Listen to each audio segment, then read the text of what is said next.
The U.S. farm collapse is going to have catastrophic consequences after what happened. President Trump's massive 145% tariff blew up the market like a bomb. What started as a policy has quickly turned into a global standoff. In a few moments, I will sign a historic executive order instituting reciprocal tariffs on countries throughout the world. Reciprocal, that means they do it to us and we do it to them. Very simple, can't get any simpler than that. Almost overnight, China, India, and Europe hit back with their own bans and tariffs. Brazil's ports got backed up. U.S. farms had nowhere to send their crops. Storage silos overflowed. In cities like Jakarta and Lagos, people were rioting for food. Rice prices in Indonesia shot up more than 21%. Corn in Europe climbed past 400 euros a ton. This wasn't just inflation, it was turning into a full-blown food war, and farmers knew this would happen. Everything from lobsters to whiskey to apples and cotton. For pork, roughly 30% of our pork is exported, so very reliant. We lose our corn? Corn would be in that 25% range. We first met Bob Hemasath, a fifth-generation corn and hog farmer, on his Decorah, Iowa operation 7 years ago, during Trump's first trade war. Agriculture suffers.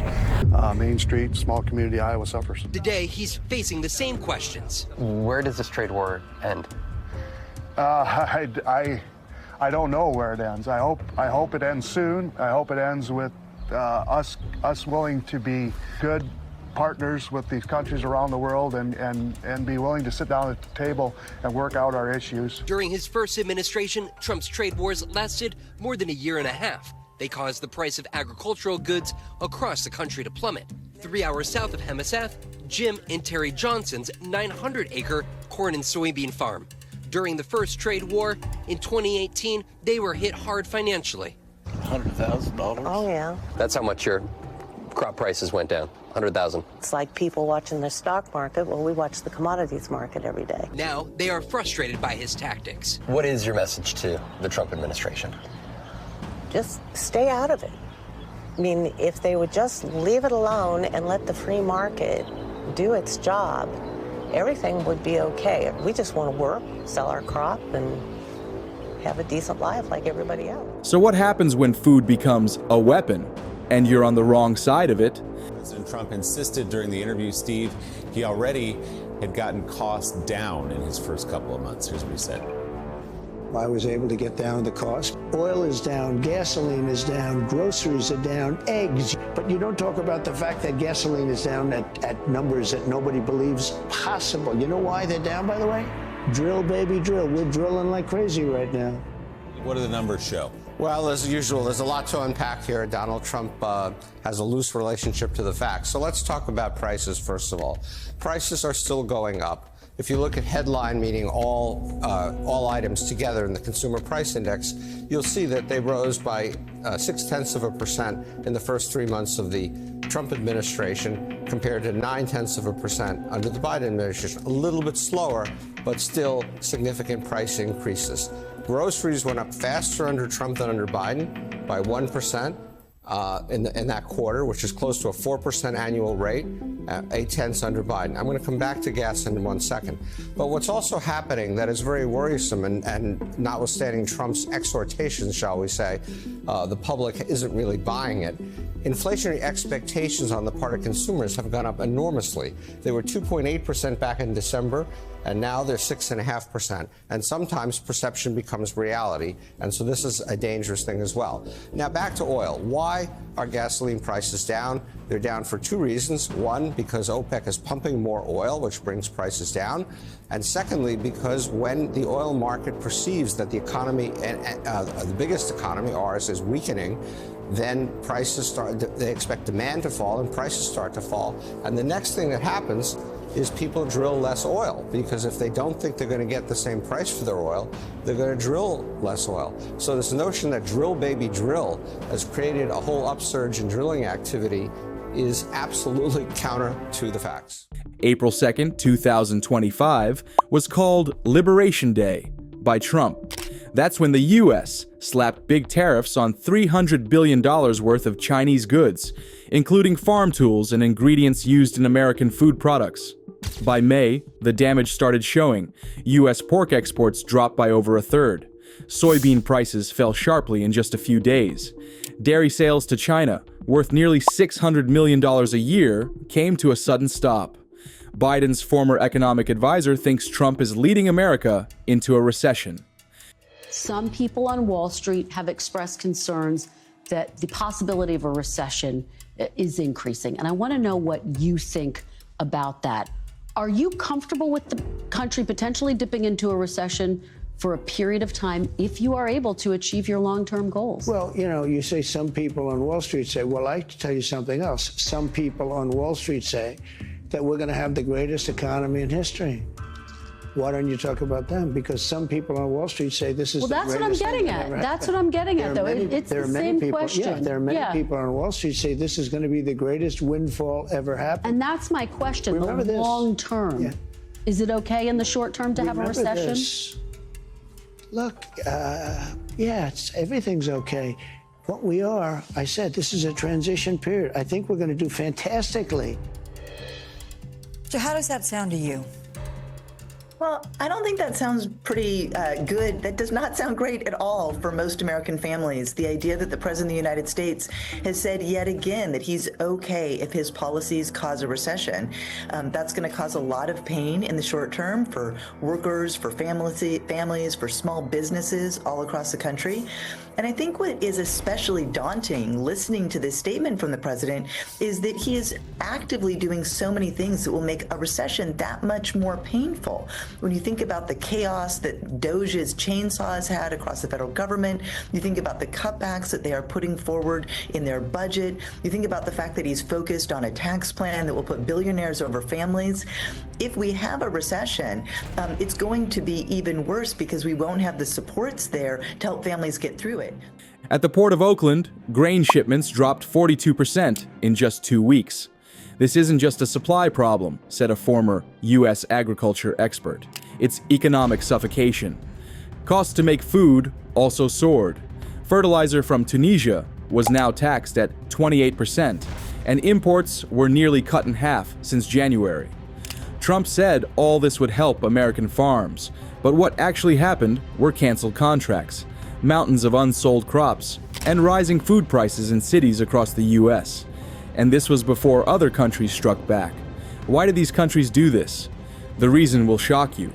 This is a map that shows the impact of tariffs on farmers across the country. Hundreds of thousands of them work in industries that are impacted by tariffs. These are the states that voted for Trump, and you can see the overlap. China and Canada placed retaliatory tariffs focusing on the Midwest and the South, and that's intentional. This is meant to send a message to the president and apply pressure to Republicans who have to answer to their own constituents. Farming is an easy target because the United States exports more than $100 billion of agricultural goods each year. Let's look at where I'm from, Iowa. Iowa is a top producer of corn, it's a major producer of soybeans, which is a big export, and it's the second largest agricultural exporting state. The state's largest export market is Canada, and the fourth largest is China. For farmers, these kinds of export sales can determine whether they stay afloat. China and Canada place tariffs on corn, soybeans, and a list of other U.S. farm products. This makes it more expensive for buyers to purchase U.S. farm goods. That can make the buyers turn to cheaper products from Argentina or Brazil instead, and it's hard for U.S. farmers to get those markets back. Farmers have been the target of trade wars before, like in Trump's first term, when agricultural exports plummeted by more than $27 billion. The impact was so bad that the White House had to bail out farmers with subsidies of over $20 billion. Trump gave several buckets of payments to farmers in his first term, for the trade war, for pandemic assistance, and some said that was an effort to shore up their political support. Farmers are still a strong voting bloc for Trump. About 77% voted for President Trump. The trade war was painful for farmers the first time around, but this time it could be much worse because the tariffs are bigger, the retaliation is bigger, and the economy is feeling more brittle. Since the industries impacted will disproportionately affect his base, Trump has changed his tone on tariffs from this. Tariffs are going to make us rich as hell. It's going to bring our countries Business is back. To something a bit more realistic. We may have short-term a little pain, and people understand that. When you get into these tit-for-tat cycles of tariffs and retaliation, trade wars can spiral out of control. China didn't just walk away, it slammed the door shut. Just hours after China announced a 34% tariff on U.S. goods, U.S. soybean prices dropped more than 8% in a single day. Corn took a hit too. Chinese companies quickly bought over 2 million tons of soybeans from Brazil, even though it cost them more than buying from the U.S. They just wanted to avoid anything American. The American Soybean Association called it a total market loss. The USDA lowered its forecast for U.S. soy exports by nearly $2 billion. Farmers in places like Iowa and Indiana had more grain than they could store. "We've been priced out of our own markets," said one farmer. And China didn't stop there. Canada didn't even add new tariffs, but still got punished. After the Canadian Prime Minister supported the U.S. trade plan, China put a 100% tariff on Canadian canola oil, worth over $3.5 billion a year. That froze exports from Canada's biggest farming provinces, causing prices to fall fast. China also taxed Canadian seafood, hitting lobsters, crabs, and scallops. "This isn't policy, it's punishment," said Alberta's premier. But China called it fair payback. The message was clear. Siding with the U.S. now comes with a heavy price. Farmers are now in big trouble. President Donald Trump doubling down there on tariffs against China. And China's Ministry of Commerce says it's, quote, assessing the situation, hinting that trade talks with the United States, but warned that blackmail would not work. And back here in the United States, many industries are preparing to feel the effects of tariffs, including America's farmers. To talk more about this impact on them, we've got two farmers here. We have Glenn Brunkow, who is the vice president of the Kansas Farm Bureau, and Doug Reboot. He's the president of the Wisconsin Soybean Association. So really nice to see you today. Thank you for taking the time. I know you're very busy. Thank you for having us. It's that time of year. Yeah, exactly. Doug, we'll talk to you first. A little bit about you, your story, your farm, and where you stand on the tariffs. I farm down here in southern Wisconsin in Janesville, and I am president of the Wisconsin Soybean Association. And, just as a soybean farmer, we look at these tariffs and how much it impacts us. You look at the 2018 trade war and tariff war and everything. And that was $27 billion in agriculture loss just from that. And 71% of that was from soybeans. And so it really impacts us that are growing soybeans. Okay, and Glenn, how about you? Do you feel similarly, or what do you think? Yeah, a large portion of what we grow is exported, and we're certainly concerned about that. But we also need fair trade, and a lot of our trading partners, especially China, have imposed tariffs on us. And so I think it's important we level the playing field, and it should have been done a long time ago, and so it's kind of like ripping a Band-Aid off. It's going to hurt a little bit. Yeah, it sounds like you're a little bit more okay with the short-term pain for the long-term gain, but for the short-term pain, how long could it last and you survive and be all right without a bailout? Sure, again, I want to make sure we would rather have free trade than we would an aid package. We certainly don't want aid.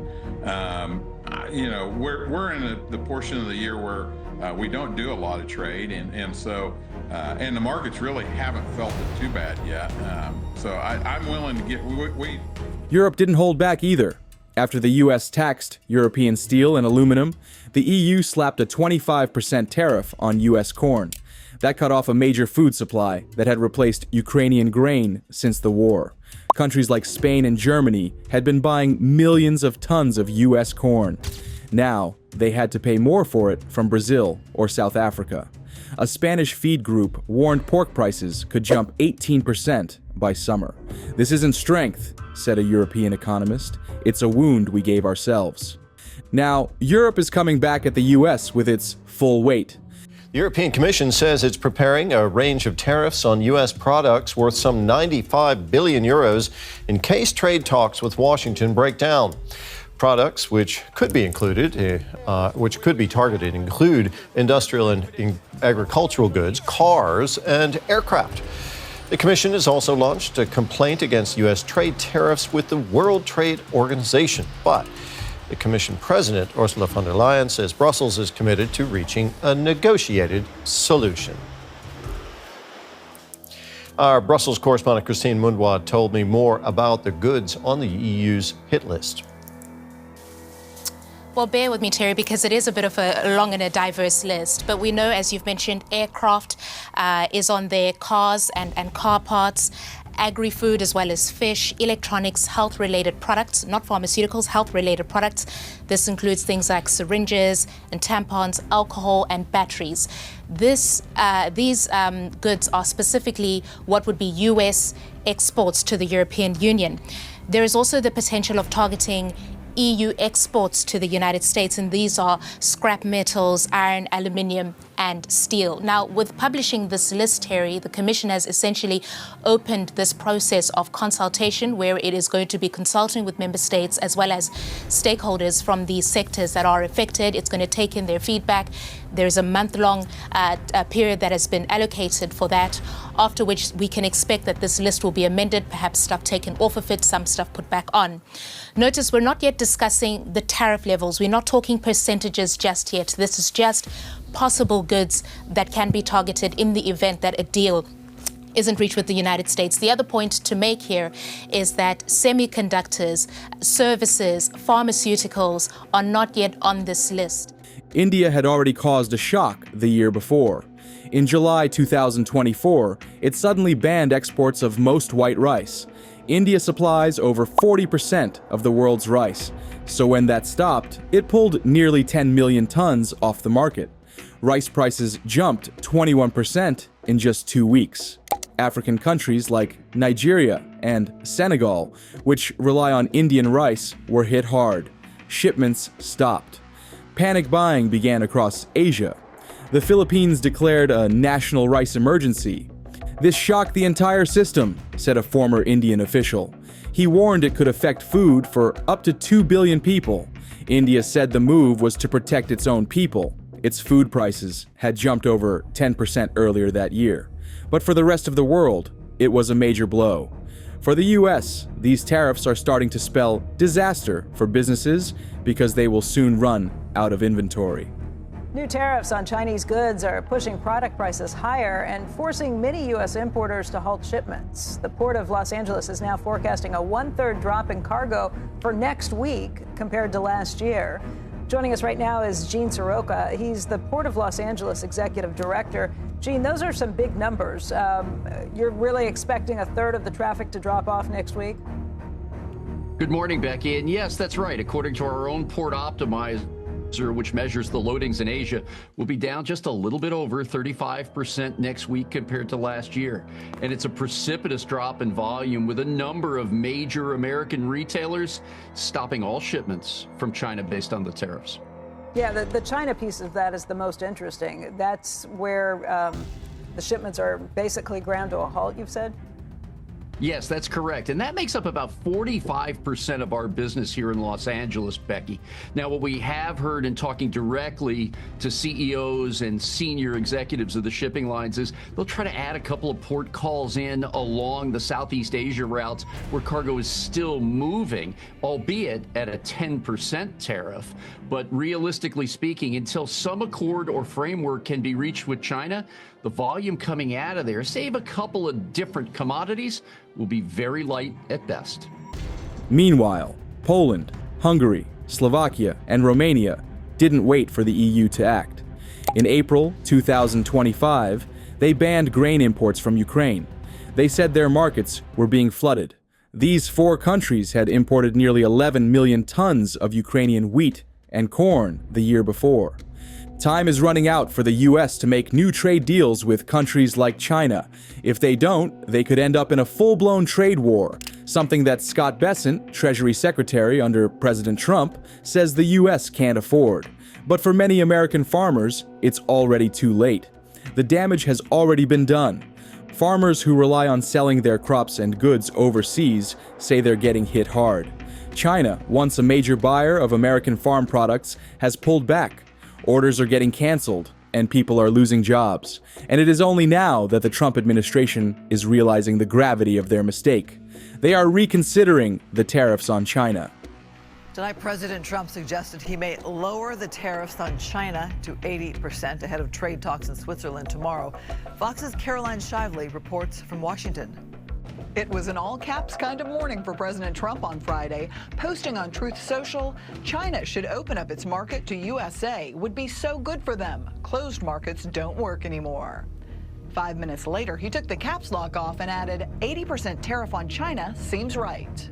That would slash the current rate of 145% currently facing many Chinese goods and mark a reversal of Trump's stance on Wednesday. Are you open to pulling back your tariffs in order to get China to the negotiating table? No. Treasury Secretary Scott Bessent and U.S. Trade Representative Jameson Greer meet with Chinese officials this weekend in Switzerland. China very much wants to make a deal. We'll see how that works out. China has not been hit as hard by the tariffs as some U.S. officials anticipated. Even though exports to the U.S. plunged 21%, worldwide, China shipped 8% more goods to other trading partners. But Vice President J.D. Vance says major changes to trade relationships won't happen overnight.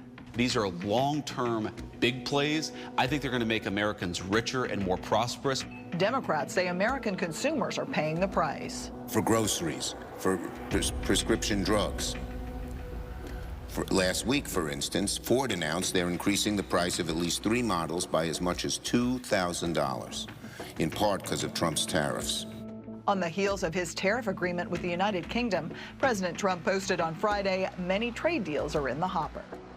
Peter Friedman, who runs the Agriculture Transportation Coalition, AGTC, a group that helps farm exporters, told CNBC this isn't just a warning sign, it's already a crisis.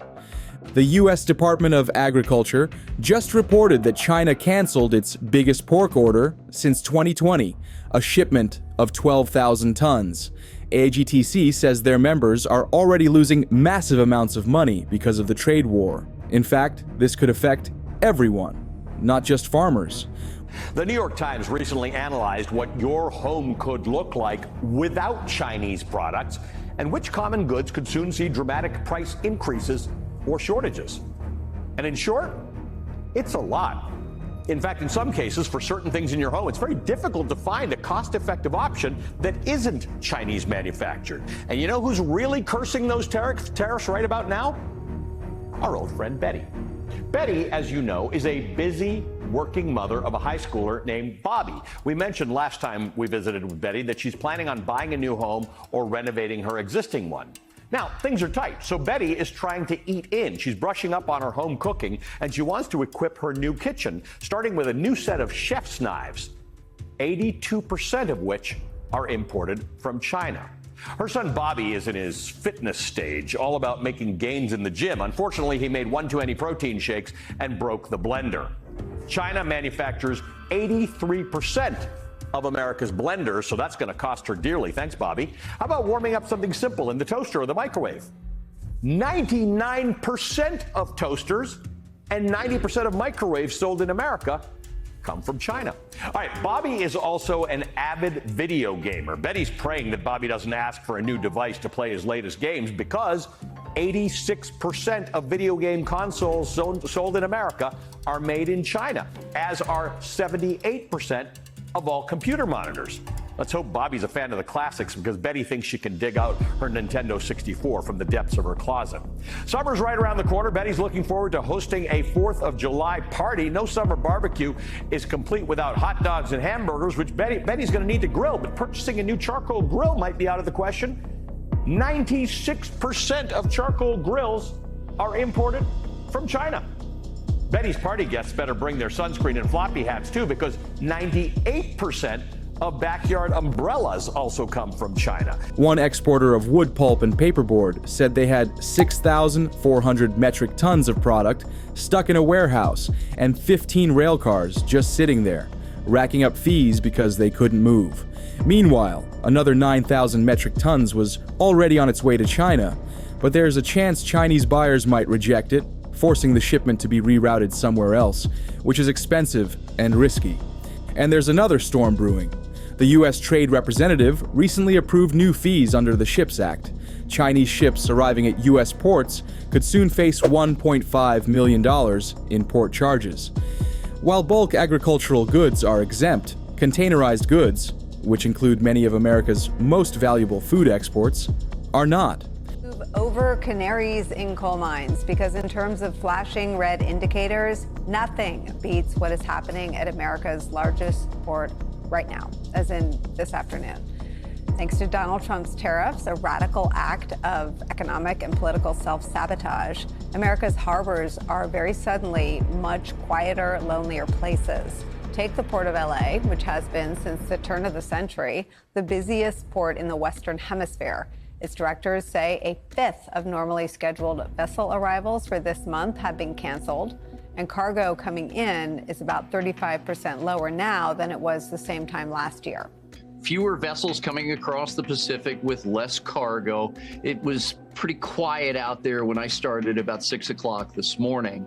And realistically, we've been predicting this for some time. We've got a great system, the Port Optimizer, that sees loadings of cargo in Asia up to 40 days before they get here to LA. Not a surprise to us, and we knew what the impact of these tariffs were going to have. So it's quiet. Your numbers are accurate. We're going to be down 35% this week, which means fewer job opportunities for dock workers, truckers, and warehouse folks. What does that mean for the American consumer? Now, it's going to be interesting because retailers, big and small, have been telling me that we've got about 4, 5, 6 weeks left of normal inventory levels. If this continues on for any duration, we'll have fewer items to select from, some spot shortages, and likely prices will increase as they're affected by these tariffs from a host of countries across the Pacific Rim. I heard you offer a fantastic articulation of sort of the best case scenario. If Donald Trump turns all of this off tonight, he goes to bed, he doesn't like all of the coverage about people having to live with $2 instead of 30, to quote him accurately. I don't know anybody making that adjustment, but that is his advice for the $30 households. What is the best case scenario if he wakes up tomorrow and ends the trade war with China? We're about a month away from seeing an influx of cargo here in LA, and we'll kind of walk through that. It'll take about 2 weeks for the liner shipping companies to reposition their vessels. They're off doing other things or just parked right now due to the low volume. They'll have to get resituated to places like Qingdao, Shanghai, and Xiamen, and then load up the cargo that's been waiting. Take about 2 more weeks to come over here to Los Angeles, and then we got to distribute that cargo not only in Southern California, but to 15 major hubs around the country. So even if we get a trade framework right now, it's still going to take a while to replenish the inventory across the United States. Right now, about 25% of farm exports by volume and 55% by value are shipped in containers.